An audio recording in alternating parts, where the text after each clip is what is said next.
Comunicación objetiva, veraz, comprometida y sin ataduras. ¿Qué pasa? Con Soraya Castillo. Señores, aquí seguimos en este lunes inicio de semana, 29 de mayo del año 2023. Y como les había dicho previamente con relación al tema del PLD, señores, estamos a 29 de mayo. Las elecciones del año 2024 son el domingo 19 de mayo. Por tanto, estamos a menos de un año para que se celebren las elecciones presidenciales en el país.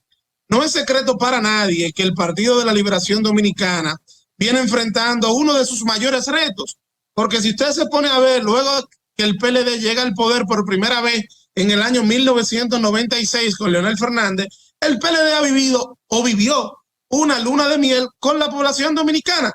Si bien perdieron en el año 2000, era un partido que todavía no tenía la experiencia electoral, todavía no, yo creo que no se había catapultado como un partido de masas como ya lo fue y creo que lo sigue siendo hoy en día, pero luego ganan en el 2004 con una amplia mayoría, reeligen al presidente Fernández en el 2008, gana Danilo Medina en el 12, en el 16 Danilo Medina es reelegido, tal vez con uno de los porcentajes más altos de la historia del país, y duran 16 años en el poder. Luego llegan las elecciones del año 2020 y el propio desgaste que da el hecho de estar en el poder lo termina sacando del poder, aparte de que creo que cometieron una serie de errores políticos hasta en el tema de la elección de quién fue su candidato presidencial.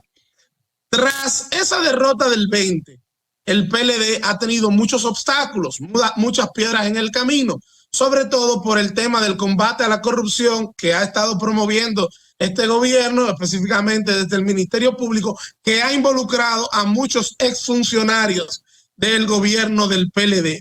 Por esa razón, por todo lo que yo les vengo diciendo de cómo ha venido ese deterioro que ha tenido el PLD, para estas elecciones del año 2024, el PLD debía hilar fino.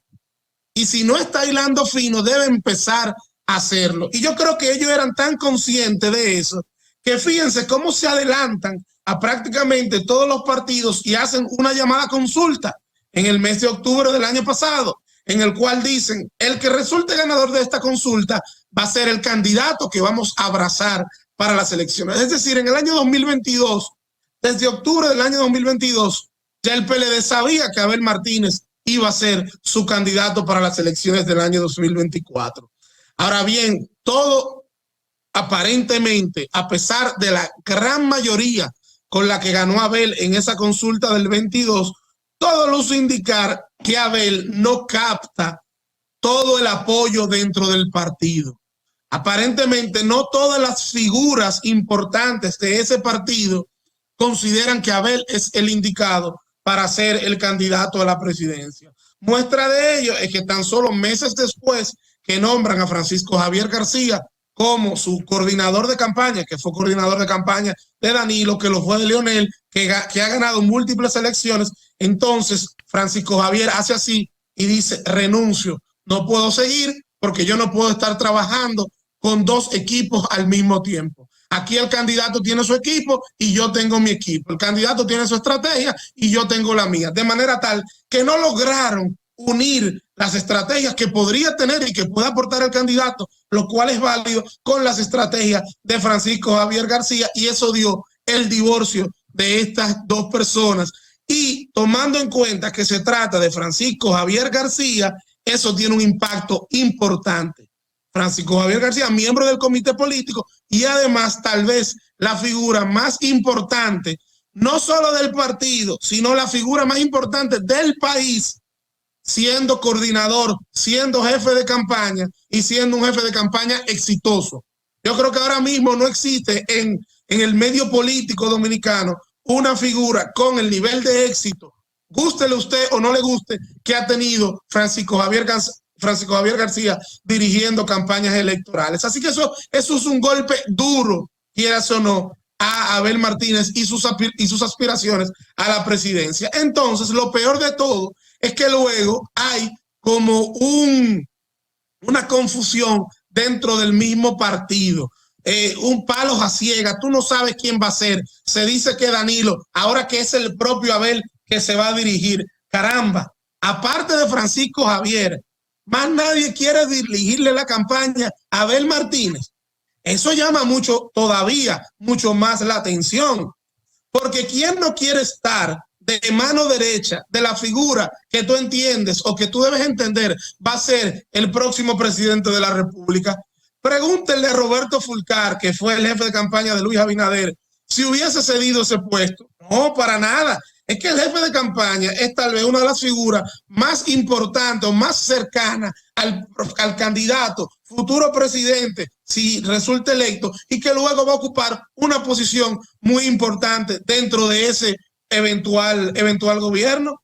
Por tanto, eso demuestra y nos deja dicho lo que previamente les decía.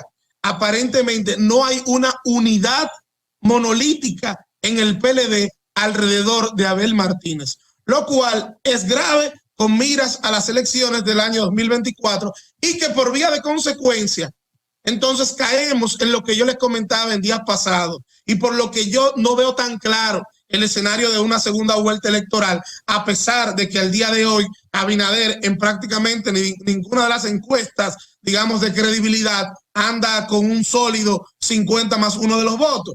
Porque yo les decía que al final vamos a caer en una polarización. Y si tú debilitas el candidato del PLD, la polarización va a ser entre Luis Abinader y Leonel Fernández.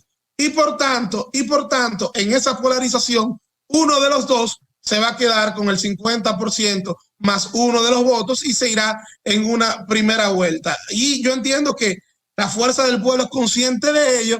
El PLD tiene que ser consciente de ello y debe actuar rápido si quiere ser una segunda o tercera opción en unas elecciones del año que viene, porque ante una segunda vuelta, ya sea la FUCU o ya sea el PLD, saben el valor que tiene haber sacado X cantidad de votos mirando a una segunda vuelta electoral.